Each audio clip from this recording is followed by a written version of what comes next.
नमस्कार सौदा में आप सबका स्वागत है। भारतीय बाजारों के खुलने की तैयारी नजर डाल लीजिए। एसजेएक्स निफ्टी पर 30 अंकों की मजबूती के साथ टिका हुआ। बाकी एशियाई बाजारों पर भी एक बार नजर फेर लें किस तरह का कारोबार। एकदम शांत, आधा पॉइंट नीचे है निक्की का बाजार, लेकिन हाँ 85 अंक ऊपर हो चुका है हांगकांग। तो हांगकांग के बाजार मजबूत है, शंघाई के बाजार फ्लैट हैं। सुस्ती का माहौल दुनिया भर के बाजारों में, लेकिन हम ओवरऑल इन संकेतों को हमारे बाजार के लिए पॉजिटिव पढ़ेंगे, क्योंकि कल की मजबूती के बाद बाजार थोड़ी कोशिश एक बार की ऊपर जाने की कर सकते हैं। देखना ये होगा कि 8000 के जितना नजदीक हम पहुंचते हैं उतना कॉन्फिडेंस कितना बना हुआ रहता है हमारे पास, वो बड़ा सवाल है। ऑयल मार्केटिंग कंपनियों के शेयरों पर एक बार राय लेना चाहता हूं आपसे। आदित्य, क्रूड नीचे, रुपया मजबूत 10 सेशन से शुरुआत होने वाली फिर से रुपए की। उससे पहले बताएं क्या खरीदना चाहिए? दोनों फैक्टर पॉजिटिव हैं। अनिल जी, अगर ऑयल मार्केटिंग कंपनीज की बात करें तो यहां से हमको नहीं लगता कि बहुत बड़ी तेजी शॉर्ट टर्म में देखने को मिलेगी। ओवरऑल एचपीसीएल, बीपीसीएल, आईओसीएल दोनों स्टॉक काफी एक रेंज में चल रहे हैं। इनफैक्ट लग रहा है कि थोड़ा सा एक प्रॉफिट बुकिंग इसमें देखने को मिल सकता है। पर्टिकुलरली बीपीसीएल में देखें तो स्टॉक एक रेंज में फंस गया, 920 930 के आसपास काफी स्ट्रॉन्ग रेजिस्टेंस है, वहां से कंटिन्यूसली एक प्रॉफिट बुकिंग देख रहे हैं। तो मुझे लगता है कि यहाँ पे अभी थोड़ा सा ऑयल मार्केटिंग कंपनीज को अवॉइड करके चलना चाहिए। इसके विपरीत अगर आप ऑयल एक्सप्लोरेशन कंपनीज देखें तो ONGC and Reliance and similarly oil India, ये तीनों स्टॉक्स काफी अच्छे लग रहे हैं। हमको लगता है कि इनमें एक अच्छी बढ़त देखने को मिल सकती है। तो यहाँ पे फिलहाल for the time being oil marketing companies थोड़ा सा अवॉइड करके ऑयल एक्सप्लोरेशन कंपनीज की तरफ थोड़ा सा ध्यान रखना चाहिए। वहां पे हमको लगता है कि अच्छी बढ़त देखने को मिल सकती है। ओके, चलिए, तो ऑयल एंड गैस स्पेस पर फोकस साफ तौर से रहेगा। लेकिन उदयपुर सीमेंट, ये स्टॉक पिछले कुछ दिनों से हमारे रडार पर रहा है। आज इसका ओएफएस खुल रहा है 11 रुपए 25 पैसे पर इसका ओएफएस खुल रहा है। तो देखना होगा आज 11 रुपए 25 पैसे तक ही नीचे जाता है या फिर क्या होता है। स्टॉक पर भी आज सबकी नजर बनी रहेगी। लेकिन आपकी राय में देख रहा था, उसमें आप कह रहे हैं विकास की बेचना चाहिए इसको। एग्जैक्ट अपनी राय बताइए। देखिए, स्टॉक का करंट मार्केट प्राइस कुछ 13.5 रुपए के आसपास है। ओएफएस आ रहा है 11 रुपए 25 पैसे में, क्योंकि प्रोमोटर्स को अपनी हिस्सेदारी को कम करके 75% तक लाना है। तो इसलिए मेरी राय में जिनके पास है, अगर उससे ऊंचे लेवल पे अगर बाजार में बिक रहा है तो बिकवाली की राय रहेगी।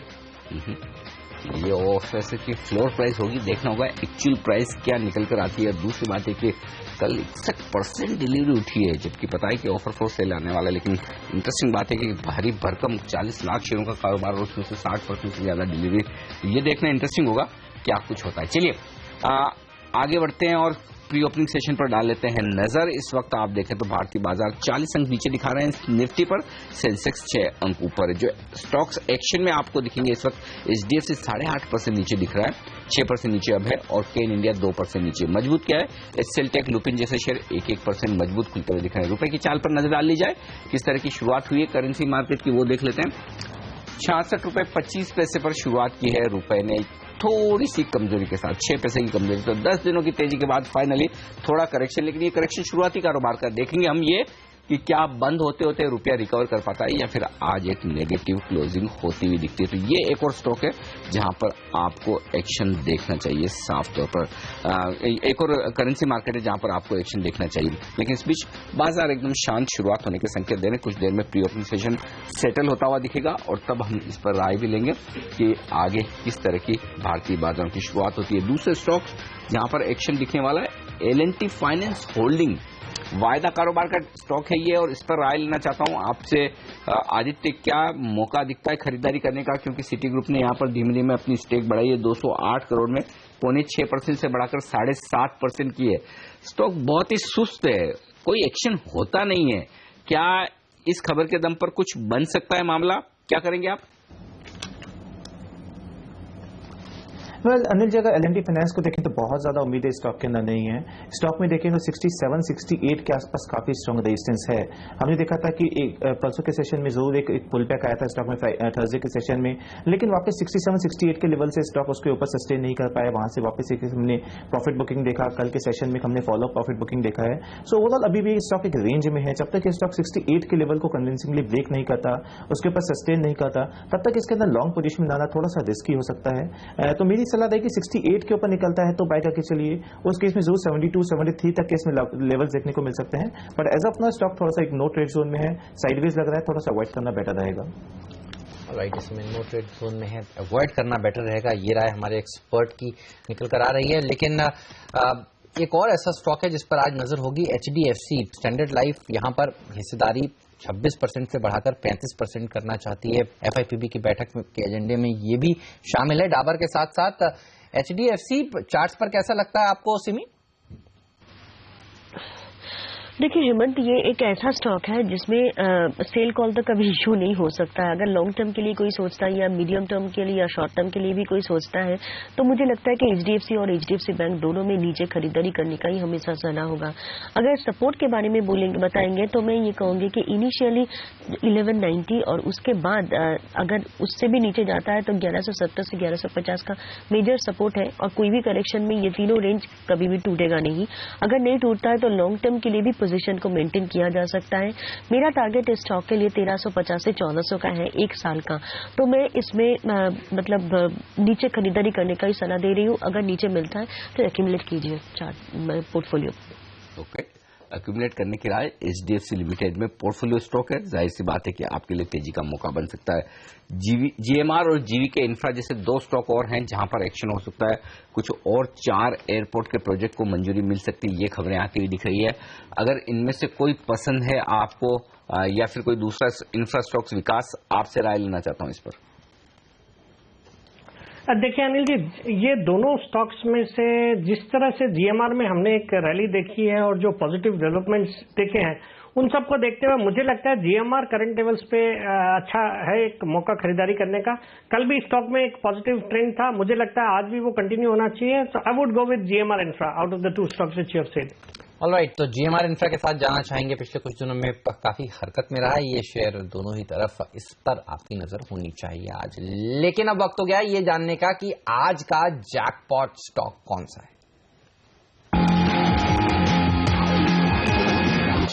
और रोज की तरह आशीष हमारे साथ जुड़ चुके हैं जैकपॉट शेयर लेकर। आशीष बताइए कौन सी कंपनी आज चुनी है और क्यों पसंद है ये आपको? इंटरेस्टिंग है, आज एक होल्डिंग कंपनी हमारे रडार पे। इस कंपनी का नाम है सुमित सिक्योरिटीज। ये कंपनी आरपीजी हर्ष गोयनका ग्रुप की एक एंटिटी है। उस ग्रुप की एक होल्डिंग कंपनी है, आरबीआई में एक एनबीएफसी के तौर पर रजिस्टर्ड है और ये कंपनी जो अपने मेजर इन्वेस्टमेंट्स हैं उससे अपनी रेवेन्यूज डिराइव करती है। इससे पहले मैं आगे जाऊं, आपको बता देता हूं इस कंपनी की एक 100% होली ओन्ड सब्सिडरी है जिसका नाम है इंस्टेंट होल्डिंग्स। अब ये क्योंकि होल्डिंग कंपनी है तो तमाम जो हर्ष गोयनका ग्रुप की कंपनीज हैं उनमें इसके इन्वेस्टमेंट्स हैं सुमित सिक्योरिटीज के नाम से और इंस्टेंट होल्डिंग्स के नाम से। आपको ये प्रमोटर होल्डिंग्स में इन तमाम कंपनीज के इन्वेस्टमेंट्स नजर आएंगे। वो इन्वेस्टमेंट्स आपकी स्क्रीन पर आएंगे जिसमें से C8 होगा जिसमें 1,25,00,000 शेयर्स हैं इस कंपनी के पास। Zensar technologies almost 82 lakh shares, KEC international almost 446 lakh shares यानी कि 4.5 करोड़ शेयर्स, आरपीजी लाइफ में 45 लाख, हरिसन मलयालम में 21-21.5 लाख शेयर्स। इनको अगर कल की क्लोजिंग पे इनका वैल्यूएशन करूं, इनका मूल्यांकन करूं तो मोटा मोटी करीब 3065 करोड़ रुपए के आसपास की वैल्यू कल के क्लोज पे इन तमाम कंपनीज में इसके इन्वेस्टमेंट्स की आती है। 3050 करोड़ रुपए आसानी के लिए मैं पकड़ लेता हूं। इसके अलावा कुछ चुनिंदा म्यूचुअल फंड्स में इस कंपनी के इन्वेस्टमेंट्स हैं और एक स्पेंसर एंड कंपनी जो कि स्पेंसर होटल्स चलाती है उसमें 50% शेयर है। ये स्पेंसर एंड कंपनी क्या है? इसके पास चेन्नई, बैंगलोर और ऊटी में होटल प्रॉपर्टीज हैं जिसे इंडियन होटल्स ताज ब्रांड के अंदर ऑपरेट और रन करता है। चेन्नई का ताज कोरोमंडल, ऊटी का ताज सवॉय और बैंगलोर का ताज वेस्ट एंड। इनकी मोटा मोटी मूल्यांकन अगर इसका 50% शेयर का देखूं तो 300 से 400 करोड़ रुपए के आसपास आता है। ये अनकोटेड इन्वेस्टमेंट्स हैं, मैं लोअर एंड पे 300 करोड़ रुपए के आसपास पकड़ता हूं। यानी कि इस कंपनी की बुक्स में सिर्फ कोटेड अनकोटेड इन्वेस्टमेंट्स देखूंगा मैं तो 3,350 करोड़ रुपए के आसपास कुल आते हैं, जबकि ये कंपनी कल की क्लोजिंग पे 365 करोड़ के मार्केट कैप पे कामकाज कर रही थी। यानी कि अपने इन्वेस्टमेंट से 89% के डिस्काउंट पे इस समय कामकाज कर रही है। ये सच है, तमाम होल्डिंग कंपनीज हमेशा डिस्काउंट पे ही बाजार में ट्रेड करती हैं, लेकिन आमतौर पर और इस समय कई सारी जो इंडियन मार्केट्स में होल्डिंग कंपनीज लिस्टेड हैं वो 40 से 70% के आसपास के डिस्काउंट पे कामकाज कर रही हैं। अगर ये 89% एनोमली है, अगर ये करेक्ट होना है और ये करेक्ट होकर सिर्फ 89% डिस्काउंट से अगर सिर्फ 80% डिस्काउंट पे भी काउंटर कामकाज करता है तो ध्यान रखें स्टॉक का भाव 600 के ऊपर 615 रुपए के आसपास में कैलकुलेट कर रहा था, आपको नजर आएगा। तो सिर्फ माइनर अगर डिस्काउंटिंग में करेक्शन होता है तो भी तगड़ा मूव इस काउंटर में देखने को मिल सकता है। प्रमोटर्स का 72.5% स्टेक है, कोई शेयर्स प्लेज नहीं है। मेजर शेयर होल्डर्स में LIC के पास ऑलमोस्ट 2.25% स्टेक है, SBI mutual fund, oriental insurance, new India insurance company, ये तमाम वो major non promoter share holders हैं इस कंपनी के। टोटली डेट फ्री है, BSE NSE दोनों एक्सचेंजेस में लिस्टेड है। FY15 में आय में 75% का जंप 26 करोड़ रुपए, मुनाफा 92% बढ़कर 24.5 करोड़ रुपए पे पहुंचा है। क्यों हुआ ये? क्योंकि डिविडेंड में इंक्रीज हुआ, इंटरेस्ट इनकम में इंक्रीज हुआ, और ये कंपनी आमतौर पे सर्टेन शेयर्स को बेच खरीद फरोख्त के भी कमाई करती है। सबसे बड़ी दिक्कत की बात कई सारी होल्डिंग कंपनीज में होती है कि कंपनीज डिविडेंड नहीं देती। सुमित सिक्योरिटीज के साथ भी दिक्कत की बात यही है। लेकिन ग्रुप कंपनीज में इसने ऑफ लेट पिछले 1 साल में आपने देखा होगा लगातार गोयनका ग्रुप कंपनीज में स्टेक बढ़ाए हैं। अब ज्यादातर कंफर्टेबल लेवल 50% के ऊपर आसपास स्टेक है। अगर ये कंपनी डिविडेंड देना शुरू कर देती है शेयरधारकों को तो एक बहुत सीरियस रेटिंग का कैंडिडेट हो सकता है। लेकिन जिस तरह की डिस्काउंटिंग इस समय 89% के आसपास की, वो अपने में भी बहुत अट्रैक्टिव नजर आती है।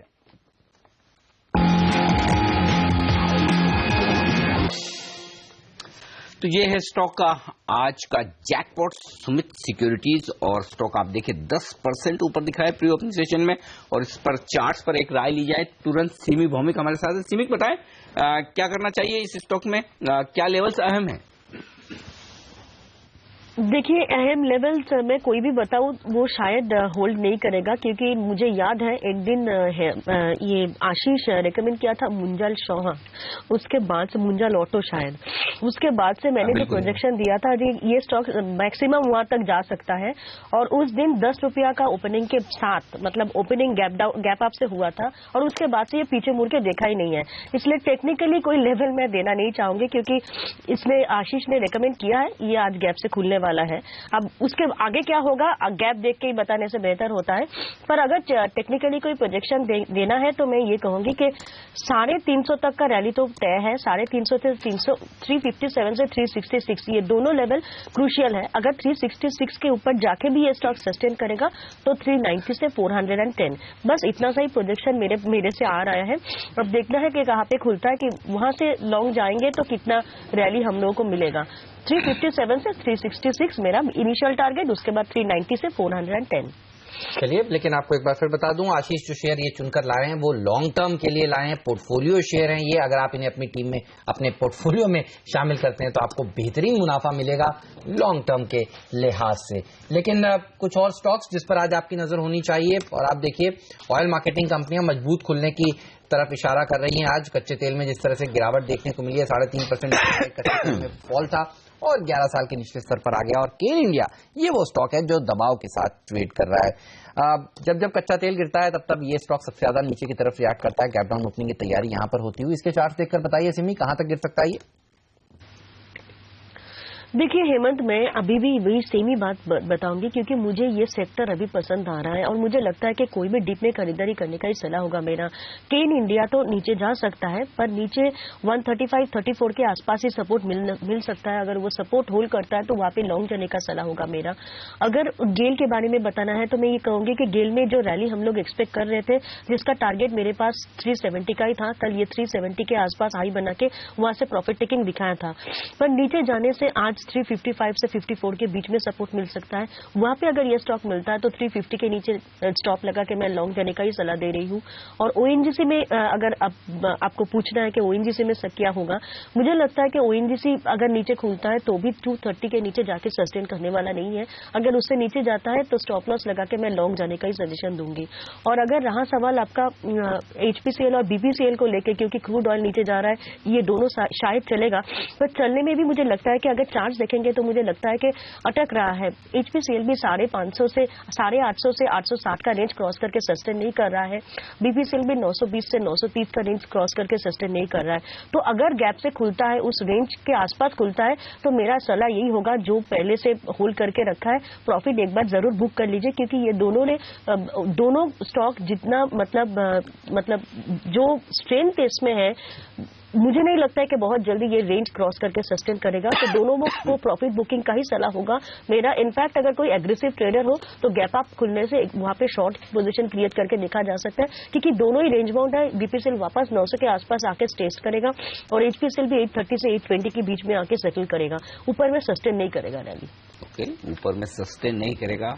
ये मानना है ऑयल मार्केटिंग कंपनियों के शेयरों के बारे में। प्री ओपनिंग सेशन सेटल हो चुका है, लेकिन उतनी दमदार शुरुआत नहीं दिख रही। जैसा कि हम एसजीएक्स निफ्टी पर 25-30 अंक ऊपर देख रहे थे, मुश्किल से 4 अंक ऊपर है प्री ओपनिंग सेशन में इस वक्त, और सेंसेक्स जरूर 40 अंक ऊपर है। मिड कैप शेयरों में 1/4% से ज्यादा की मजबूती है। बैंक निफ्टी एकदम फ्लैट है, तो बाकी सारे जो दिख रहे हैं वो एकदम शांत दिख रहे हैं। इनफैक्ट इंटरेस्टिंग बात एक और ये भी है कि जिन स्टॉक्स में खबरें हैं या बड़े सौदे होते दिखे, फंड एक्शन हुआ है, वहां पर भी एक्शन नहीं है। सबसे बड़ी बात यह कि आप देखिए, for example stellite technologies 2600 crore का ऑर्डर मिला है और स्टॉक मात्र 3% ऊपर है, तो कहीं कोई बड़ी दमदार ओपनिंग के संकेत कहीं मिल नहीं रहे। एडुकम के लिए जो खबरें आ रही है उसके बावजूद 2.5% ही ऊपर है ये स्टॉक।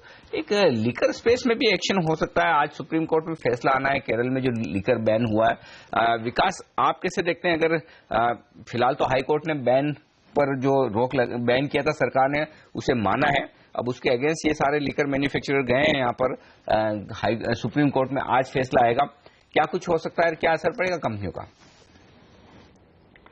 देखिए अनिल जी, पूरा जो सेक्टर है, ये जो न्यूज है इस पे जरूर उस पे डिपेंड करेगा पूरे सेक्टर की चाल। बट कल हमने एक बहुत अच्छी रैली पूरे सेक्टर में देखी है, जिसका एक कारण ये जो क्रिसमस और न्यू ईयर की जो पार्टीज है, जो हॉलिडे सीजन चल रहा है, वो भी हो सकता है।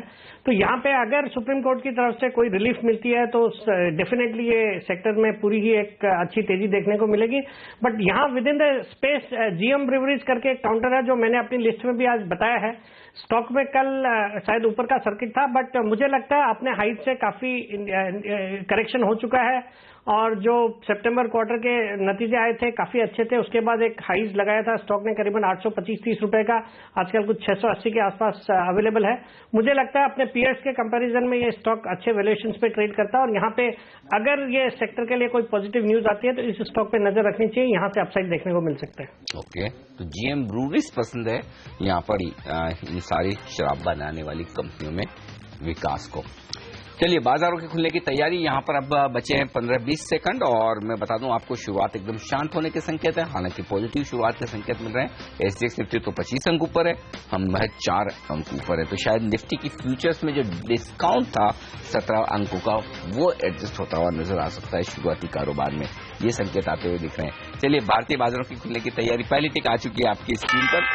55 अंक ऊपर शुरुआत हुई है साफ तौर पर सेंसेक्स की, और निफ्टी 8 अंक ऊपर खुलता हुआ दिख रहा है, तो पॉजिटिव शुरुआत हुई है दिग्गजों की, ये एक अच्छा संकेत। लुपिन टॉप गेनर 1% ऊपर, टाटा स्टील 1% ऊपर, बजाज ऑटो, गेल, अदानी पोर्ट जैसे शेयरों में मजबूती, बीपीसीएल 0.5% ऊपर खुलता हुआ। कमजोर क्या है? केन इंडिया 1.5% नीचे है, डॉक्टर रेड्डीज 0.5% नीचे, एक्सेल टेक में 0.5% का नुकसान, ओएनजीसी भी थोड़ा सा कमजोर खुलता हुआ दिख रहा है। तो ये है इस वक्त का शुरुआती कारोबार दिग्गजों में। आइए वायदा कारोबार में, कावेरी सीड्स आज 2.5% नीचे शुरुआती कारोबार में, और इसके अलावा केन इंडिया 1.5% नीचे मजबूत। एसकेएस माइक्रो, आज एक रिपोर्ट आई है डोमेस्टिक ब्रोकरेज की तरफ से, मोतीलाल ओसवाल की तरफ से 2% ऊपर ये स्टॉक वायदा कारोबार का टॉप गेनर। आईजीएल हेमंत की टीम का ओपनर 1.25% मजबूत। टाटा स्टील 1% मजबूती के साथ खुलता हुआ दिख रहा है, और मजबूती सेंसेक्स निफ्टी में दिख रही है मामूली, लेकिन मिड कैप शेयरों में शानदार 0.5%, 1/4% से ज्यादा की मजबूती कहनी चाहिए। और बैंक निफ्टी डायरेक्शन की तलाश में इस वक्त 1 पॉइंट नीचे। ये है शुरुआती कारोबार का रुझान इस वक्त, और हमारा जैकपॉट शेयर एक बार उस पर नजर डाल ली जाए किस तरह का कारोबार कर रहा है। यहाँ पर समित सिक्योरिटीज 8%, 9% ऊपर खुलता हुआ है। बिल्कुल, कावेरी सीड्स देखिए कल भी काफी वॉलेटाइल था, नीचे से अच्छी रिकवरी देखने को मिली थी। आज 2-2.25% नीचे ये शेयर खुला है। एसीसी में दबाव देखने को मिल रहा है। टाइटन कंपनी का कहना है कि फेस्टिवल सीजन अच्छा नहीं रहा है, करीब 1% की कमजोरी के साथ इसने ओपनिंग करी है। मारुति के शेयर में थोड़ा सा दबाव के साथ आज ओपनिंग हुई है, 0.5% की कमजोरी यहाँ पर देखने को मिल रही है। और आईटी सेक्टर देखिए थोड़ा कमजोर है, विप्रो में दबाव, एचसीएल टेक में pressure, IT as a pack आज कमजोरी के साथ खुला है। केन और ओएनजीसी लाल निशान में खुलने की एक्सपेक्टेशन थी, और आप देखिए लाल निशान में ही ये दोनों ही शेयर खुलते हुए आपको नजर आएंगे। 1% नीचे केन इंडिया का शेयर, और टॉप गेनर है एफएनओ में आईजीएल का शेयर। यहाँ पर एक अच्छी तेजी आज के के सत्र में देखने को मिल रही है। जेपी एसोसिएट्स कल भी हमने देखा था एफएनओ के बैन में है ये शेयर, अच्छा मूव दिखा था, आज भी बढ़िया बढ़त देखने को मिल रही है। ऑयल मार्केटिंग कंपनियां एचपीसीएल, बीपीसीएल, आईओसी, इनमें तो तेजी है ही, और गेल में भी आप देखिए अच्छी मजबूती देखने को मिल रही है। आधे % की बढ़त के साथ इस स्टॉक ने शुरुआत कर दी है।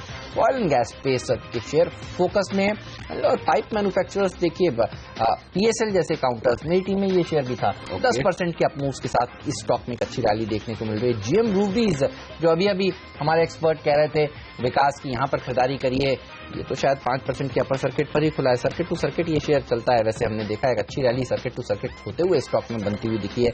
आज भी अच्छी मूव यहाँ पर देखने को मिल रही है। कुछ लिकर स्पेस के शेयर आज भी आप देखिए फिर से अच्छा प्रदर्शन दिखा रहे हैं, देखना होगा हालांकि केरला में जो सुप्रीम कोर्ट का ऑर्डर है वो क्या निकल कर आता है, लेकिन अच्छा मूव देखा गया है कल भी इन तमाम शेयरों में। स्टरलाइट टेक्नोलॉजीज ये एक ऐसा स्टॉक है जो 3.5% की मजबूती के साथ ट्रेड कर रहा है। 2600 करोड़ रुपए का ओडिशा ट्रांसमिशन प्रोजेक्ट से जो ऑर्डर मिला है उसके चलते। लेकिन एक स्टॉक जो पिछले कुछ दिनों से मेरे राडार पर है वो है एनटीपीसी का। इस महीने देखिए 13% की शानदार रैली दिखा चुका है ये स्टॉक, आज भी 3% की मजबूती के साथ ये शेयर खुला है। बिल्कुल। और उदयपुर सीमेंट जिसकी हम बात कर रहे थे 3% नीचे खुला है, तो कमजोरी है लेकिन उतनी नहीं शायद जितनी की ऑफर प्राइस देखकर 11.25 रुपए की देखकर लगे, उसके मुकाबले में उतना कमजोर नहीं खुला। लेकिन वायदा कारोबार के ट्रेडर्स के लिए राय लेना चाहता हूं एसीसी पर। ये बताएं कि खुलते ही 2% ओपन इंटरेस्ट में इजाफा हुआ है, कुछ एक्शन हो रहा है सीमेंट काउंटर्स पर, खरीदेंगे एसीसी आप आदित्य?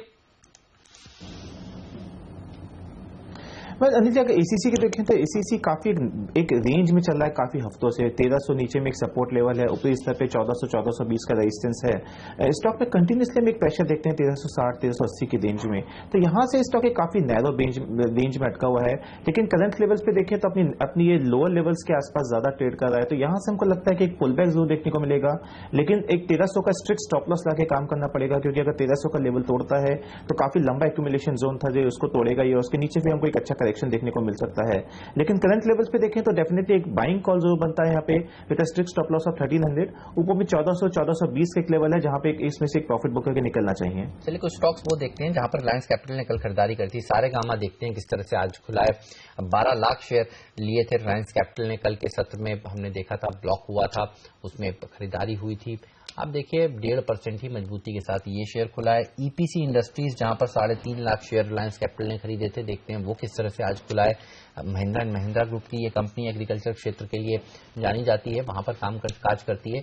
ईपीसी की बात कर रहे हैं हम, एक बार लाने की कोशिश करेंगे और उसका भाव देखेंगे कि वो किस तरह से कारोबार कर रहा है, और प्रभात इंडस्ट्रीज पर भी नजर होगी, वो भी देखेंगे आज किस तरह से ट्रेड कर रहा है। प्रभात इंडस्ट्रीज एक और ऐसा स्टॉक है जहां पर 27 लाख शेयरों के आसपास की खरीदारी हुई थी रिलायंस कैपिटल की तरफ से। तो आज ठंडी ओपनिंग हुई है, लेकिन इन सब में से जो मजबूत ओपनिंग हुई है जहां पर बिकवाली ओरिकॉन, अब आप देखिए 4% मजबूत हुआ है। तो ये शेयर कहीं कहीं शायद जो आप बात कर रहे थे कि लोग इंतजार कर रहे हैं कि कब क्लियर वाटर की सेलिंग खत्म होती है, पता नहीं, वो संकेत लेने की अगर कोशिश करें तो 4% काफी दिनों बाद 60 रुपए के पार निकला है ये शेयर। ये इंटरेस्टिंग बात है। तो इसी पर एक बार मुझे पता नहीं सिमी के पास चार्ट्स हैं या नहीं। सिमी ओरिकॉन के चार्ट्स हैं आपके पास? चार्ट मिल गया है, वेरी नाइस। मिल गया है अनिल जी। तो आप ये बताइए चार्ट मिला तो चार्ट पर ब्रेकआउट भी मिला है क्या? नहीं, ब्रेकआउट मिला नहीं है। ब्रेकआउट आएगी जब ये 62 का लेवल क्रॉस करेगा।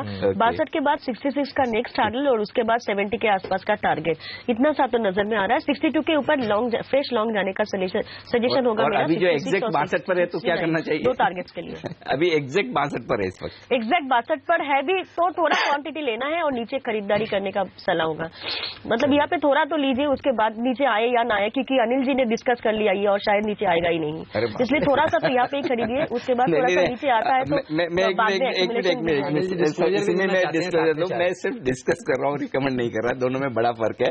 हम सिर्फ जो मार्केट का एक्शन है वो बता रहे हैं लोगों को कि क्या कुछ हो रहा है, बड़े इन्वेस्टर्स क्या कुछ कर रहे हैं, तो वो हमारा बताना हमारा फर्ज है, तो वो हम बता रहे हैं। देखिए, लेकिन जो कुछ बढ़ रहा है वो आपकी रिकमेंडेशन की वजह से बढ़ रहा है। 6% ऊपर है अब ये स्टॉक का।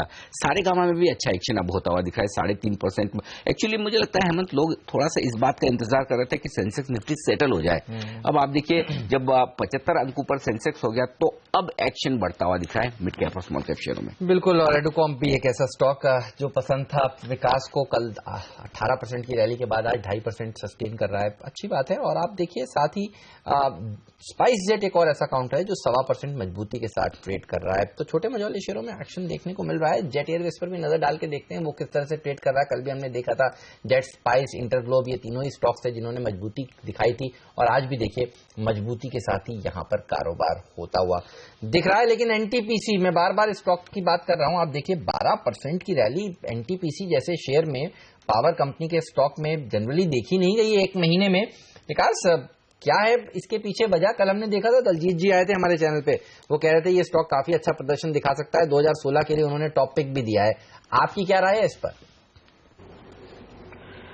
देखिए, स्टॉक फंडामेंटल्स बहुत ही अच्छे हैं, but from a stock market point of view stock perform नहीं कर रहा था, और पिछले कुछ दिनों में एक अच्छी रैली जरूर देखने को मिली है। इसका मुझे लगता है जो कारण होना चाहिए वो जो सरकार का एक फोकस है पावर सेक्टर को रिफॉर्म करने का, जो पावर के जो प्रोडक्शन की कैपेसिटी बढ़ाने का, कोल को लेके जो प्रॉब्लम्स है उनको सॉल्व किया है। तो इन सबको देखते हुए मुझे लगता है एनटीपीसी हालांकि फंडामेंटली बहुत अच्छा स्टॉक है, वैल्यूएशंस भी काफी अट्रैक्टिव है, परफॉर्म नहीं कर रहा था, हो सकता है यहां से एक अपसाइड देखने को मिले और इसी कारण से स्टॉक चल रहा होगा। तो करंट लेवल्स पे स्टॉक अच्छा है और एक सेफ इन्वेस्टमेंट बेट है जो एक पोर्टफोलियो में कंसीडर किया जा सकता है। ओके, सेफ इन्वेस्टमेंट बेट रखने का पोर्टफोलियो में ये राय है इस वक्त एनटीपीसी के स्टॉक पर। कुछ और वायदा कारोबार के स्टॉक्स में ढूंढ रहा हूं जहां पर एक्शन होता हुआ दिख रहा हो। जी हाँ, मुझे मिला है एक और स्टॉक, और वो स्टॉक है जीएमआर इंफ्रा। 1.5% मजबूत है और ओपन इंटरेस्ट 5% बढ़ा है सुबह सुबह। आदित्य बताइए क्या ट्रेड लेना चाहिए जीएमआर में? स्टॉक देखें तो काफी अच्छा लग रहा है। इसके अंदर हमने एक बड़ा करेक्शन देखा था दिसंबर के स्टार्टिंग में, लेकिन उसके बाद स्टॉक ने एक अच्छा बेस बनाया है 1470 1520 की रेंज में, और उसके बाद अब उसमें हमने एक स्लो एंड स्टडी एक बाइंग देख रहे हैं। तो हमको लगता है कि स्टॉक वापस 1850 18 और 19 तक के लेवल वापस टेस्ट कर सकता है। सो ओवरऑल रुझान हमारा पॉजिटिव ही है। कोई भी डिक्लाइन आता है स्टॉक वापस 16 या 1570 की रेंज में आता है तो वापस बाय करके चल सकते हैं with a strict stop loss of 14.70। ऊपर में हमको लगता है कि 18.50 से लेकर 19 तक के लेवल स्टॉक जल्दी ही दिखा सकता है। ओके, तो यहां पर जीएमआर इंफ्रा में भी खरीदारी का एक मौका बन सकता है आपके लिए। अगर आप एक वायदा कारोबार के ट्रेडर हैं तो आपके लिए एक्शन है। मैक्लियोड रसेल के चार्ट्स देखकर बताएं सिमी कहीं कोई मौका है खरीदारी का, क्योंकि यहां पर भी मैं देख रहा हूं स्टॉक 0.5% मजबूत है और थोड़ा बिल्डअप होने लगा है। ओपन इंटरेस्ट में जो चेंज सुबह सुबह दिख रहा है मुझे 1 लाख शेयरों का, तो थोड़ी ऐसा लग रहा है खरीदारी की पोजीशंस बनती दिख रही है वायदा कारोबार में। चार्ट्स पर क्या सिचुएशन है मैक्लियोड रसेल के लिए? देखिए, चार्ट उतना कन्विंसिंग नहीं है। इनफैक्ट आगे जाके 175 से 178 ये एक मेजर हार्डल है जो कि क्रॉस करके इसको सस्टेन करना पड़ेगा। अगर वो रेंज पार करता है तो 184 से 186 का रेंज जो है ये टेस्ट कर सकता है, पर मीडियम टर्म चार्ट में वही रेंज है जहां पे 184 86 उसी के बीच में आके ये स्टॉक अटक जाता है। तो यहां से अगर कोई लॉन्ग जाना चाहता है तो बहुत ज्यादा अपसाइड मुझे नजर में नहीं आ रहा है, पर इंट्राडे के लिए अगर कोई खरीदारी करना चाहता है तो खरीदिए। स्टॉप लॉस भी मेंटेन करना पड़ेगा 170 के नीचे, और टारगेट 176 से 178 का ही नजर में आता है, और उसके बाद जाके 184 से 86 का। इसके अलावा एसआरए इंफ्रा स्टॉक पर नजर रहेगी। 1 बजे के आसपास प्रेस कॉन्फ्रेंस भी होने वाली है कंपनी की, देखना होगा कंपनी क्या ऐलान करती है, क्या फैसला लेती है। लेकिन विकास, क्या खरीदारी करनी चाहिए 1 बजे तक के प्रेस कॉन्फ्रेंस के लिए, या आप इंतजार ही करना सही समझेंगे?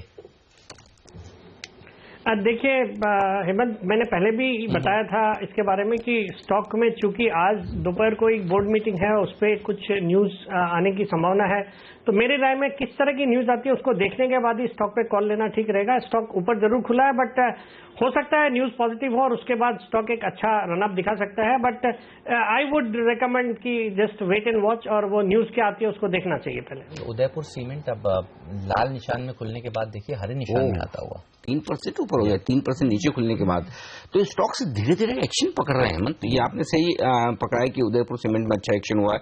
ओरिकॉन की बात कर रहे थे जब हम 62 के ऊपर की बात की, सिमी कह रही थी, आप देखिए 63-50 तक स्टॉक ने ऊपर मारा है। एडुकॉम को देखिए 6% ऊपर हो गया है, सारेगामा 5.5% ऊपर हो गया। तो जो आज सुबह से जो स्टॉक्स हमने पकड़ के डिस्कशन किए आप देखिए किस तरह से ट्रेडर्स को मौका दे रहे हैं इंट्राडे में पैसा कमाने का। खुले सारे फ्लैट है, आराम से खरीदारी करने का मौका मिला है और अब स्क्रीन पर चलते हुए दिख रहे हैं। ये बहुत ही बेहतरीन हो रहा है। साथ ही हमारा जैकपॉट शेयर भी कमाल कर रहा है, वहां पर भी अच्छी खासी खरीदारी होती हुई दिख रही है।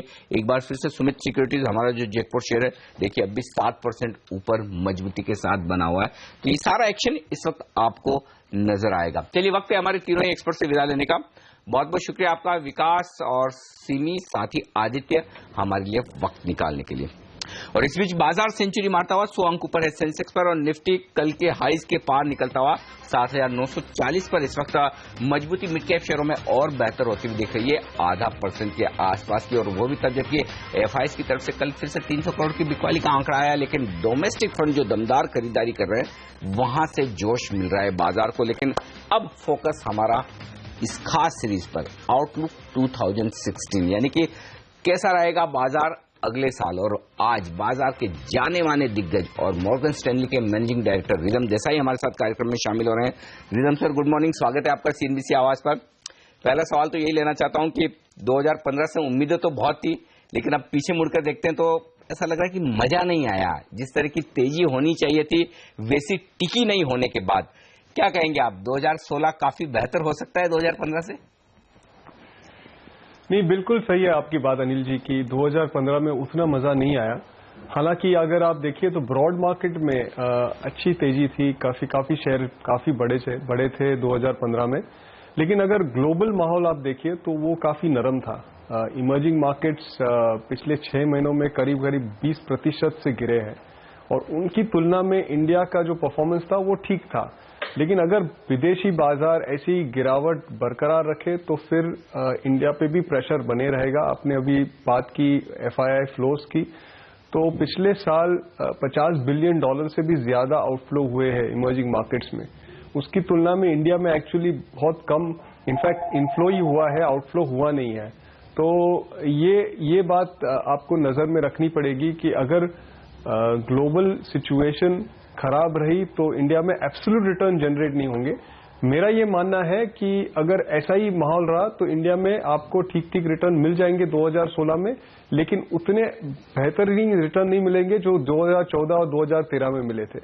तो ग्लोबल माहौल कैसा रहेगा उस पर आई थिंक बहुत ज्यादा निर्भर है इंडिया का performance. Hi Rhythm ji, good morning, this is Hemant. आपसे ये जानना चाहता हूं कि 2016 में आपको क्या लगता है, क्या सेकंड हाफ ज्यादा बेटर होगा? क्योंकि कंसेंसस यही बन गया है कि अर्निंग्स जो है वो शायद सेकंड हाफ में ज्यादा सुधरती हुई नजर आए। आपका क्या मानना है सर? हमारा ये मानना है कि अर्निंग्स का जो सिचुएशन है वो यही क्वार्टर से थोड़ा सुधरने लगेगा। इनफैक्ट अगर आप देखिए तो डोमेस्टिक अर्निंग्स में ऑलरेडी सुधार आने लगा है पिछले क्वार्टर में भी। जो ओवरऑल आपको हेडलाइन अर्निंग्स नजर आते हैं वो खराब है क्योंकि ग्लोबल सेक्टर्स में खराबी है, ज्यादातर कमोडिटी सेक्टर्स में, तो उनके कारण अर्निंग्स में दबाव आ रहा है। लेकिन डोमेस्टिक सेक्टर्स में थोड़ा टर्न अराउंड आ चुका है, तो ये बरकरार रहेगा ये क्वार्टर में और अगले क्वार्टर में। तो मेरा ये मानना है कि अर्निंग्स में सिचुएशन टर्न हो रही है और इसमें थोड़ा सा जोर पकड़ेगी। आपकी बात सही है सेकेंड हाफ में, लेकिन मार्केट आगे देखता है तो मार्केट रुकेगा नहीं अर्निंग्स के टर्न के लिए, उसके पहले ही मार्केट चल जाएगा। तो आई थिंक ये फर्स्ट हाफ में ही मार्केट ठीक रहना चाहिए। जैसे मैंने पहले कहा, अगर ग्लोबल सिचुएशन सपोर्टिव रही और इंडिया में हमारा ये मानना है कि पॉलिसी एनवायरनमेंट बेहतर होते जाएगा, तो मेरे हिसाब से ये जो आज आप देख रहे हो बाजार में पिछले चंद दिनों से फेड हाइक के बाद जो तेजी आई है वो मुझे लगता है कि फर्स्ट हाफ में कंटिन्यू होगी। ओके रिदम सर, एक बड़ी दिक्कत जो पिछले साल रही, 2015 के साल में रही बाजार के लिए, वो कि एफआईएस थोड़े से हाथ खींचते हुए नजर आए हैं। क्योंकि आप तो हिंदुस्तान में कारोबार करने वाली सबसे बड़ी एफआईएस में से एक है। ये बताएं कि अगले साल के लिए फिर क्या समझा जाए, क्या एफआईएस की तरफ से खरीदारी आएगी या इसी तरह का माहौल रहने वाला है? फ्लोज कैसे रहेंगे? नहीं, ये फोरकास्ट करना थोड़ा मुश्किल है अनिल जी, क्योंकि इसका जो ट्रेंड है ये ग्लोबल इमर्जिंग मार्केट्स पे ज्यादा आधार है, इंडिया पे कम है। अगर आप पीछे हट के थोड़ा देखिए तो ग्लोबल इमर्जिंग मार्केट के संदर्भ में इंडिया का जो पोजीशन है वो बहुत ही हाई लेवल पे है।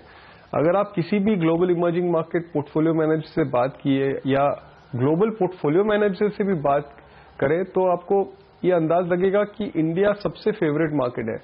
और पोजीशनिंग भी काफी अच्छी है इंडिया में। लेकिन अगर emerging market fund flow negative रहा तो बहुत मुश्किल है इंडिया में पैसा आना। तो इसका जो फोरकास्ट है वो इस पे निर्भर करता है कि ग्लोबल इमर्जिंग मार्केट कैसे बिहेव करे। और ग्लोबल इमर्जिंग मार्केट में अगर आप देखिए तो ज्यादातर जो है कमोडिटी कंट्रीज है, ब्राजील है, रशिया है, ये कमोडिटी कंट्रीज है और उनका जो इकोनॉमिक आउटलुक है वो कमोडिटी प्राइस पे आधार है। तो अभी आप देखिए कमोडिटी प्राइस में अगर थोड़ी स्टेबिलिटी आ गई तो उससे लेके मुझे लगता है कि ग्लोबल इमर्जिंग मार्केट में फ्लो इंप्रूव होंगे और इंडिया में भी फ्लो आ जाएगा। रिस्क ये है कि इंडिया के जो वैल्यूएशंस है इमर्जिंग मार्केट की तुलना में वो काफी हाई लेवल पे है, पोजीशनिंग भी हाई लेवल पे है। तो अगर एक बड़ी रैली आई इमर्जिंग मार्केट्स में और हमारा ये बेस केस नहीं है कि आएगी, लेकिन अगर आई तो इंडिया अंडर परफॉर्म करेगी। आपको यहाँ पे निफ्टी में एब्सोल्यूट बेसिस पे तेजी मिल जाएगी, लेकिन इंडिया का जो आउट परफॉर्मेंस है जो काफी अच्छा रहा है 2015 के साल में वो थोड़ा कम हो जाएगा।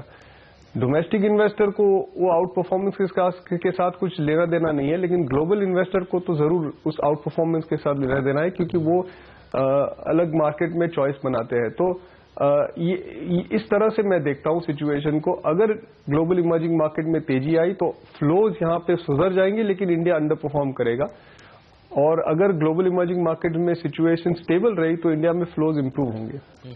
सर ये भी बताइए कि अब रिफॉर्म्स को लेकर आपकी क्या एक्सपेक्टेशंस हैं इस सरकार से, क्योंकि देखिए संसद में तो ना तो मॉनसून सेशन में कुछ काम हुआ ना विंटर सेशन में कुछ काम हुआ, अब बजट सेशन के ऊपर नजर बनी हुई है, जीएसटी जैसे रिफॉर्म्स पास नहीं हो पा रहे हैं। आपकी क्या एक्सपेक्टेशन है, अगले साल क्या कुछ स्थिति सुधरेगी और काम हो पाएगा? यहाँ पे एक्चुअली 3-4 चीज पे फोकस करनी जरूरी है। फर्स्ट थिंग ये है कि सबसे इम्पोर्टेंट चीज इंफ्रास्ट्रक्चर स्पेंडिंग वाली है, क्योंकि इकोनॉमी को रिवाइव करने के लिए इंफ्रास्ट्रक्चर स्पेंडिंग सबसे ज्यादा जरूरी है। GST is a very good reform, लेकिन वो मीडियम टर्म के लिए है, उसका जो इफेक्ट है वो तुरंत नजर नहीं आएगा। लेकिन जो सरकार इंफ्रास्ट्रक्चर में ध्यान दे रही है उसका असर तुरंत पड़ेगा इकोनॉमी पे, और वहां पे खबर अच्छी है क्योंकि अगर आप देखिए पिछले 12 महीनों में लगातार इंफ्रास्ट्रक्चर स्पेंडिंग में बढ़ोतरी आई है, और मुझे ऐसा लग रहा है कि 2016 में भी और बढ़ोतरी आएगी, और इसमें सबसे आगे का श्रेय रेलवे सेक्टर का रहेगा। तो रेलवेज में सबसे ज्यादा स्पेंडिंग होगा। तो इंफ्रास्ट्रक्चर स्पेंडिंग ये पहली बात हुई। दूसरी बात यह है फिस्कल डेफिसिट वाली। तो ये सरकार ने एक्चुअली हमें कई महीनों से फिस्कल डेफिसिट पे सरप्राइज दिया है, और ये सरप्राइज दिया है कि जो भी उन्होंने टारगेट किया था उससे कम ही आ रहा है फिस्कल डेफिसिट। हालांकि रेवेन्यूज सरकार के उतने अच्छे नहीं रहे हैं, टैक्स कलेक्शंस काफी वीक रहे हैं, लेकिन उन्होंने खर्चे पे भी अच्छा कंट्रोल रखा है और इसके कारण फिस्कल डेफिसिट कंट्रोल में रहा है। अब फिस्कल डेफिसिट का इंपॉर्टेंस ये है कि फिस्कल डेफिसिट अगर कंट्रोल में रहेगा तो महंगाई का जो दर है वो भी कंट्रोल में रहेगा, और महंगाई का दर अगर कंट्रोल में रहा तो आगे जाके आरबीआई रेट और काट सकती है। तो ये रही दूसरी बात। फिर तीसरी बात जो आपने कही वो है जो पार्लियामेंट में जो लेजिस्लेशन पास करने हैं। अब ये जो लेजिस्लेशन है ये सब मीडियम टर्म रिफॉर्म्स हैं, इनका असर तुरंत इकोनॉमी पे नहीं पड़ेगा। आप ले जी बैंक्रप्सी लॉ या जीएसटी लॉ, ये सब अगले 3-4 साल के लिए इंपॉर्टेंट है, तुरंत इनका असर नहीं पड़ेगा। अब इन चीजों में 3-6 महीने का डिले हुआ है, तो वो डिले ऑब्वियसली अच्छा नहीं है, लेकिन एकदम से इसके कारण मंदी का कारण कोई बनता नहीं है। अगर जीएसटी का बिल 3-4-5 महीने डिले से भी पास हो गया तो भी इसका असर 3-4 साल में इकोनॉमी पे अच्छा ही होगा। तो इतना बड़ा रिफॉर्म है तो उसमें ये मेरा मानना है कि 3-4-6 महीने के डिले से कुछ असर नहीं पड़ेगा। अच्छा रहेगा अगर जीएसटी बिल बजट सेशन में पास हो जाए। मेरा भी मानना यह है कि हो सकता है, प्रोबेबिलिटी अभी ज्यादा है, काफी समझौता हो चुका है और काफी रेक्टिफिकेशन हो गया है, तो हो सकता है कि बजट सेशन में पास हो जाए। ओके, तो उम्मीद है कि जीएसटी बिल पास हो गया। लेकिन आपने एक इंटरेस्टिंग बात जो कही रिदम सर, वो कि थोड़ा थोड़ा सरकार की तरफ से पैसा खर्च होना शुरू हो रहा है, तो क्या ये समझा जाए कि जो पिटे हुए सेक्टर्स हैं, इंफ्रा, कैपिटल गुड्स, सीमेंट, अगर पैसा खर्च होगा, इन्वेस्टमेंट्स होंगे, तो क्या यहां पर तेजी बनेगी और 2016 के लिए क्या ये थीम्स काम कर सकती हैं? हाँ, जरूर कर सकती है। हाँ, हमारा ये मानना है कि इंडस्ट्रियल सेक्टर में जो सेकंड हाफ में मंदी आई थी वो रिवर्स हो जाएगी।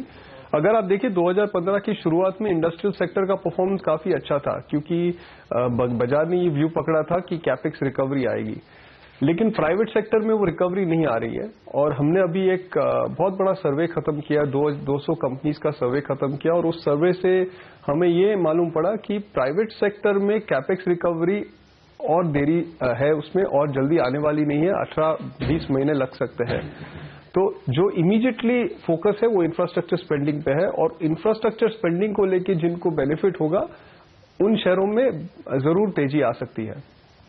इसके अलावा सर ये भी बताइए, अब आईटी और फार्मा का क्या, क्योंकि काफी सारे रिटेल इन्वेस्टर्स ने भी यहाँ पर पैसा लगाया हुआ है, पिछले 5-6 महीने में डिसअपॉइंटमेंट हाथ लगाया। बड़ी बड़ी फार्मा कंपनियां, दिग्गज फार्मा कंपनियां जो कंसेंसस बायस थी, वहां पर देखिए प्रेशर देखने को मिल रहा है। क्या अगले साल स्थिति सुधरेगी और बिगड़ सकती है?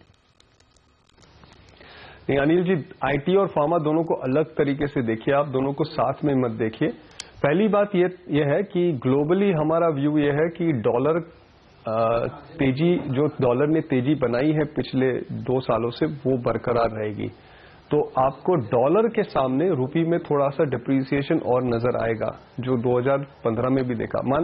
एक बात मैं आपको कहना चाहता हूं कि रुपया जो है वो दुनिया में सबसे बेहतरीन परफॉर्मिंग करेंसीज में से एक है, लेकिन डॉलर की तुलना में डिप्रिशिएट हो रहा है, क्योंकि डॉलर उससे भी ज्यादा अच्छा परफॉर्मेंस दे रहा है। अगर आप 2015 में देखिए तो रुपये डिप्रिशिएट हुआ डॉलर के सामने, लेकिन यूरो के सामने अप्रिशिएट हुआ है। तो ये ट्रेंड हमें लगता है कि 2016 में भी बना रहेगा, कि डॉलर की तेजी के कारण रुपया में थोड़ा डिप्रिसिएशन आएगा। तो उसे लेके मुझे ऐसा लगता है कि आईटी में, और आप अगर देखिए पिछले 6 महीनों में आईटी शेयर्स काफी अच्छे परफॉर्म हुए हैं मार्केट के तुलना में, वो आई थिंक बना रहेगा 2016 में। लेकिन फार्मा में जो है प्रॉब्लम ये है कि वैल्यूएशंस काफी हाई हो गई थी, और उस वैल्यूएशंस के कारण थोड़ा सा डिसअपॉइंटमेंट आया और शेयर के दाम गिर गए। अब थोड़ा वैल्यूएशन ऐसा मुझे लग रहा है करेक्ट हो रहा है, लेकिन अभी भी थोड़ा बाकी है। हमारे मॉडल पोर्टफोलियो में हम लोग आईटी में ओवरवेट है, लेकिन फार्मा में अंडरवेट है। तो पोजीशन ये है, तो 2016 में मेरा ये मानना है कि सेक्टर लेवल पे फार्मा का अंडर परफॉर्मेंस थोड़ा सा और रहेगा। फिर देखते हैं, अगर भाव और नीचे आ गए और वैल्यूएशंस ठीक ठाक हो गए तो उस टाइम पे रिवर्स हो जाएगा पोजीशन, लेकिन आज के दिन में तो मुझे I prefer IT over pharma. Okay, IT ज्यादा बेहतर है फार्मा शेयरों से, ये राय रिदम सर की। और साथ ही हिंदुस्तान की इकोनॉमी से जुड़े हुए सेक्टर्स ज्यादा बेहतर प्रदर्शन कर सकते हैं, ये भी आपको 2016 में ध्यान में रखनी चाहिए। लेकिन कुछ छोटी छोटी थीम्स जो लोग अंदाजा लगा रहे हैं रिदम सर, उन पर आपसे राय लेना चाहता हूँ। रेलवे में काफी बड़ी बातें कही जा रही कि सरकार बड़ा एक्शन करने वाली है, डिफेंस में सरकार बड़ा एक्शन करने वाली है। क्या आपको ऐसी कुछ अलग जो बड़ी थीम से हटकर ऐसा लगता है कि 2016 में ऐसा कुछ हो सकता है जहां पर लोगों को नजर रखनी चाहिए? बिल्कुल अनिल जी, हमारी जो दिवाली पे बात हुई थी वो बात अभी भी आई थिंक लागू रखती है। रेलवेज में आप देख लिए, डिफेंस में, इंफ्रास्ट्रक्चर कैपेक्स में, पावर यूटिलिटीज में, ये जो सेक्टर्स थे जो आई थिंक पिछले 5 सालों से बिल्कुल परफॉर्मेंस नहीं दे रहे थे, उन सेक्टरों में मुझे लग रहा है कि धीरे धीरे टर्न अराउंड आएगा 2016 और 17 में। तो उन सेक्टर्स में अभी मंदी करके कोई फायदा नहीं है। तेजी करना है कि नहीं वो आपके रिस्क एपेटाइट पे आधार है, लेकिन मंदी करने का अभी कोई मतलब नहीं है। तो मैं आपसे सहमत हूं कि इन सेक्टरों में ध्यान देना चाहिए। इसके अलावा सर ये भी बताइए कि अब एफएम जो है वो प्री बजट कंसल्टेशन शुरू कर रहे हैं इंडस्ट्री के साथ, अलग अलग सेक्टर्स के मुखिया लोगों के साथ। आपकी अपनी एक्सपेक्टेशंस क्या हैं इस बार बजट से, वित्त मंत्री जी से? बजट का ये सिलसिला बहुत सालों से चला आ रहा है। बजट से हमारा तो फोकस सिर्फ मैक्रो इम्पैक्ट पे रहता है कि फिस्कल कंसोलिडेशन कहाँ हद तक बना रहता है, टैक्स में कहाँ क्लैरिटी आती है, और ग्रोथ पे क्या फोकस है। तो ये इन 3 चीजों पे मेरा फोकस रहता है। जो छोटे छोटे सेक्टरों में जो कामकाज होता है उससे मेरा कुछ ज्यादा लेना देना नहीं है, और उसका असर जो है वो काफी शॉर्ट टर्म रहता है। लॉन्ग टर्म पे ये तीनों चीजों पे असर होती है। तो अगर आप पिछले बजट देख लीजिए तो इंफ्रास्ट्रक्चर स्पेंडिंग पे काफी फोकस हुआ था, तो मुझे लग रहा है ये बजट में भी वो कंटिन्यू होगा। फिस्कल डेफिसिट, फिस्कल कंसोलिडेशन जो है वो भी बरकरार रहेगा, तो वो भी अच्छा है इन्फ्लेशन के लिए, जैसे मैंने पहले कहा। और टैक्स की क्लैरिटी ये बजट में आने वाली है। ये पहले ही वित्त मंत्री ने हमें सूचना कर दी है, पिछले साल ही सूचना कर दी थी। तो आई थिंक ये तीनों लेवल्स पे बजट का मेरा एक्सपेक्टेशन ये है कि तीनों चीज बरकरार रहेगी और ये इकोनॉमी के लिए अच्छा रहेगा। अब जो सेक्टर लेवल पे छोटे छोटे चेंजेस आएंगे उसके आसपास ट्रेड्स बने रहेंगे, लेकिन उसका लॉन्ग टर्म असर इकोनॉमी पे नहीं होता है। पिछले साल 2015 में जो कुछ कमजोरी हुई इसमें ग्लोबल मार्केट्स का हाथ ज्यादा था, उसकी वजह से थोड़ा सा भारतीय बाजारों में भी बिकवाली आई। आपको क्या लगता है, क्या 2016 में ग्लोबल मार्केट्स के लिए चिंताएं कम हैं, या फिर अमेरिका में कितनी ब्याज दरें बढ़ेंगी, कब कब बढ़ेंगी, ये जो पूरे साल भर भूत हमारे सर पर रहा जेनेट येलेन वाला, क्या अगले साल भी रहने वाला इसी तरह का, या फिर इस बार ग्लोबल मार्केट्स ज्यादा बेहतर प्रदर्शन कर सकते हैं? नहीं, एक्चुअली अनिल जी इसमें दो तीन चीज मैं बात करूंगा। पहली बात यह है कि 2015 में जो ग्लोबल मार्केट्स पे जो परफॉर्मेंस का दबाव रहा वो फेड के कारण नहीं था, मेरे हिसाब से वो चीन के कारण था। चाइना में जो ग्रोथ का प्रॉब्लम है, चाइना से जो डिफ्लेशनरी प्रेशर्स दुनिया में आ रहे हैं, उसके कारण से I think global equity markets पे असर पड़ा। तो वो असर तो गया नहीं है। अब हमारे ये मानना है कि फेड जो है वो उनका जो दूसरा मूव होगा वो जून के पहले नहीं होगा। तो मेरे हिसाब से फेड का मामला नहीं था, ये चाइना का मामला था, और ये चाइना का मामला अभी भी एक पूरे विश्व बाजार पे मंडरा रहा है, तो वो गया नहीं है, और उसके कारण आप देख रहे हो कमोडिटीज पे प्रेशर आ रहा है। अब आप तेल का दाम देख लीजिए, अभी तेल का दाम 11 या 12 साल के लो पे आ गया है, और यहां से अगर गिरा तो वो इंडिया के लिए अच्छा नहीं है। जब तेल का दाम $110 से $50 हुआ तो इंडिया को काफी फायदा हुआ, और $40 हुआ तो और भी फायदा हुआ। लेकिन यहां से अगर तेल का दाम $20 हो गया तो उसका उतना फायदा नहीं होता है, क्योंकि आपको ये ध्यान रखना पड़ेगा कि हमारे बहुत सारे लोग मिडिल ईस्ट में नौकरियां करते हैं और वहां से काफी रेमिटेंसेज इंडिया को आते हैं, तो उस रेमिटेंसेज पे असर होगा, ग्लोबल ट्रेड पे और असर पड़ेगा, तो वो इंडिया के लिए फायदे कारक नहीं है। तो ये जो कमोडिटी प्राइसेस पे दबाव आ रहा है वो मेरे हिसाब से चाइना के ग्रोथ के कारण आ रहा है। तो वो अगर थम जाए तो विश्व बाजार में थोड़ी सी तेजी पकड़ सकती है। हमारे ये मानना नहीं है कि ज्यादा तेजी आएगी। अगर मैं अपने सारे स्ट्रेटेजिस्ट के फोरकास्ट देखूं तो सब लोग सिंगल डिजिट रिटर्न्स की बात कर रहे हैं 2016 में, अमेरिका से लेके इमर्जिंग मार्केट तक। तो उस माहौल में ये जो इंडिया का जो सिचुएशन है वो अभी भी आई थिंक स्टॉक पिकिंग वाला रहेगा।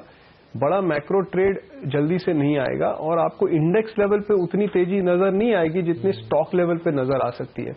अगर आप सेकंड हाफ में भी देख लीजिए तो सेकंड हाफ में निफ्टी 8 या 9% से गिरा है, जबकि मिड कैप इंडेक्स 6 या 7% से ऊपर है। बिल्कुल। तो ये जो डिफरेंस है ब्रॉड मार्केट और नैरो मार्केट में, मुझे लग रहा है ये थोड़ा और समय कंटिन्यू रहेगा। और एक और बात सेकंड हाफ में जो हुई है रिदम सर, वो ये है कि आईपीओ ने काफी अच्छा प्रदर्शन दिखाया है। ये बताइए आपका क्या एक्सपेक्टेशन है कि अगले कैलेंडर ईयर में भी आईपीओ अच्छे क्वालिटी के आएंगे और लोगों का पैसा बनेगा? आपका रफ एस्टिमेशन क्या है इस समय? अनिल जी, इसका जो मैं कंक्लूजन निकालता हूं ये है कि इंडिया अभी भी बुल मार्केट की शुरुआत में है।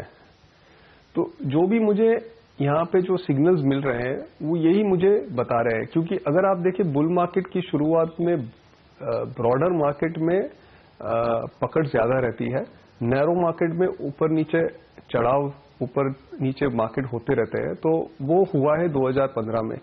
मार्केट की तेजी निकल नहीं गई है, भले हेडलाइन इंडेक्स में आपको रिटर्न नहीं मिला है, लेकिन मार्केट की तेजी नहीं गई है, और यही बात आपको आईपीओज में दिखाई दी।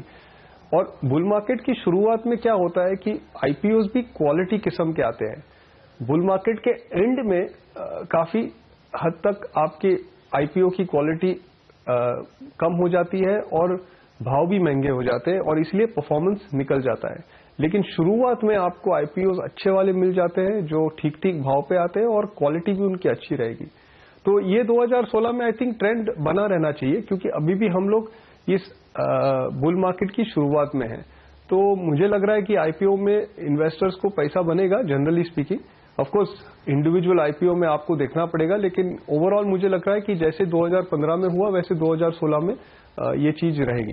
बिल्कुल। रिदम सर, बहुत बहुत शुक्रिया हमारे लिए वक्त निकालने के लिए, और 2016 के साल के लिए आपको हमारी ढेर सारी शुभकामनाएं। और आपके भी व्यूअर्स को बहुत बहुत बधाई 2016 के लिए, बहुत बहुत शुभकामनाएं। Thank you sir.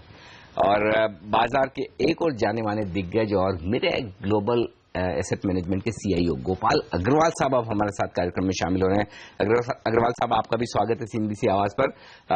ये बताएं कि आपका क्या आउटलुक है 2016 के लिए भारतीय बाजारों के लिए? क्या हम जो नए हाईज फिर से देखना चाहते हैं 2016 में दिखेंगे सेंसेक्स और निफ्टी पर?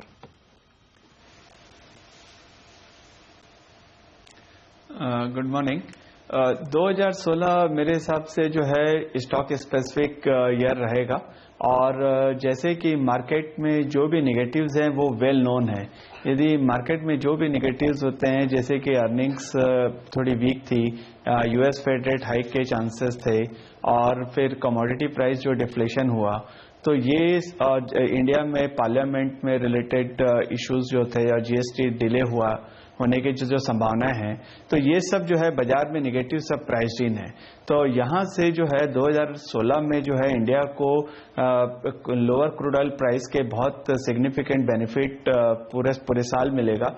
तो मुझे लगता है कि आने वाले साल में भी स्टॉक स्पेसिफिक ईयर रहेगा और पॉजिटिव रिटर्न की संभावना है। पॉजिटिव रिटर्न्स की एक्सपेक्टेशंस में स्टॉक स्पेसिफिक ईयर रहेगा। लेकिन ये बताइए कौन से सेक्टर्स को अवॉइड करना चाहिए इस समय भी, क्योंकि हम देख रहे थे कि इस पूरे साल लोगों ने कहा रियल एस्टेट मत खरीदिए, लोगों ने ये भी कहा कि मेटल स्टॉक्स को अवॉइड करिए। क्या ये दोनों सेक्टर्स अगले साल भी अवॉइड लिस्ट में रहने वाले हैं, या आपको लगता है कि अब स्टांस को चेंज करने की जरूरत पड़ेगी? देखिए, जहां तक जो मेटल सेक्टर का सवाल है, डेफिनेटली जो है ग्लोबली प्राइस बहुत नीचे गिर गई है और साथ ही वैल्यूएशन जो है बहुत ही बॉटम पे आ गया है। यदि यहां से थोड़ी भी रिकवरी आती है मेटल प्राइसेस में, और साथ साथ ये संभावना है कि गवर्नमेंट जो है थोड़ी एडमिनिस्ट्रेटिव मेजर्स लेने वाली है to protect the domestic metals and mining industry, तो यदि वो एडमिनिस्ट्रेटिव मेजर्स यदि थोड़े इफेक्टिव रहते हैं और थोड़ी सी ये संभावना है कि जैसे कि चाइनीज करेंसी जो है SDR में इंक्लूजन हो गया है, तो वहां पर एक संभावना व्यक्त की जा रही है कि अप्रैल मई के आसपास थोड़ी क्वांटिटेटिव ईजिंग होने की संभावनाएं हैं। यदि वो ऐसा रहता है और जैसे कि वैल्यूएशन एकदम बॉटम है, तो हो सकता है कि यहां से जो है थोड़े मेटल स्टॉक में combination of administrative pressure effects और कॉम्बिनेशन ऑफ चाइनीज QE, तो यहां से जो है स्टॉक सुधर सकते हैं। लेकिन वो कौन सी थीम्स, वो कौन से सेक्टर्स है जो आपको लगता है 2016 में बेहतर प्रदर्शन कर सकते हैं? देखिए, 2016 में मेरे हिसाब से आज के डेट पे जो चल रहा है, तो उसमें हर जो प्रोसेसर है वो इंडस्ट्री सबसे बढ़िया है, क्योंकि अभी भी जो है मार्जिन एक्सपांशन के पूरे चांसेस के पूरे बेनिफिट मिलेगा उनको पूरे साल भर। इंटरेस्ट रेट जो अभी सितंबर में कट हुई है उसको वो अभी जो ट्रांसमिट की जा रही है, और नेक्स्ट ईयर भी उम्मीद ये की जा रही है जो डिफ्लेशनरी सिनेरियो को देख के कि अनदर 60 बिप्स जो है ट्रांसमिट होगा कॉर्पोरेट सेक्टर को। तो उसके कारण मुझे लगता है कि 2016 में डेफिनेटली ओवरऑल एक बहुत ही पॉजिटिव एनवायरनमेंट रहेगा कॉर्पोरेट अर्निंग को, स्पेशली जो प्रोसेसिंग इंडस्ट्री में। तो consumer based industry with processing processor जो भी हैं, भले वो कंज्यूमर सेक्टर में हो या ऑटो हो या सीमेंट हो या ऑयल मार्केटिंग कंपनी हो या गैस ट्रांसमिशन हो या प्लास्टिक प्रोसेसर हो, मुझे ये सेगमेंट में बहुत ही ज्यादा स्पेशलिटी केमिकल हो, इसमें सब में बहुत ज्यादा संभावनाएं नजर आती है। आज के डेट में जो 3 सेक्टर है जो थोड़े प्रेशर में है, वो है metals and mining, corporate lender and corporate capex. ये जो तीन ही चीज है जो आज के डेट पे प्रेशर में है, बाकी बहुत ही बढ़िया चल रही है। तो यदि थोड़ी सी भी ग्लोबल रिकवरी आती है, चाइना के कारण जो संभावना व्यक्त की जा रही है कि अप्रैल मई में QE आ सकता है, तो ये भी यहाँ से रिकवर हो सकता है। तो मुझे नेट 2016 काफी अच्छा दिखता है।